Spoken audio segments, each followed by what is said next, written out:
Hey everyone, in this video we will see how to set up and use a Whynter Portable Air Conditioner, installation, hose and operation guide. Step 1 is place the air conditioner. Put the air conditioner on a flat floor, then keep it near a window and a power outlet. Leave some space around the unit off for airflow. Second one is install the window kit. Adjust the window kit to fit your window, then place it in the window. Close the window to hold it in place. Third one is connect the exhaust hose. Attach one end of the hose to the back of the air conditioner, then connect the other end to the window kit.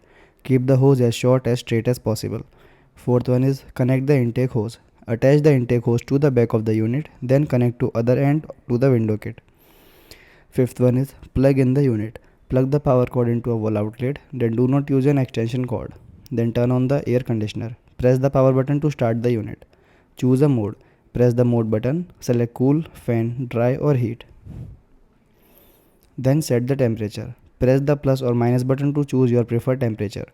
Adjust the fan speed. Press the fan speed button, then select low, medium or high. Use extra features. Set a timer if you want the unit to turn off automatically. So use sleep mode for quieter operation at night. Use the remote control to change settings. Then drain water. Turn off the unit, remove the drain plug and let the water drain into a container. Put the drain plug back in when finished. Then keep it working well. Keep doors and windows closed while cooling, then clean the air filter regularly. Do not block the air vent. Thanks for watching.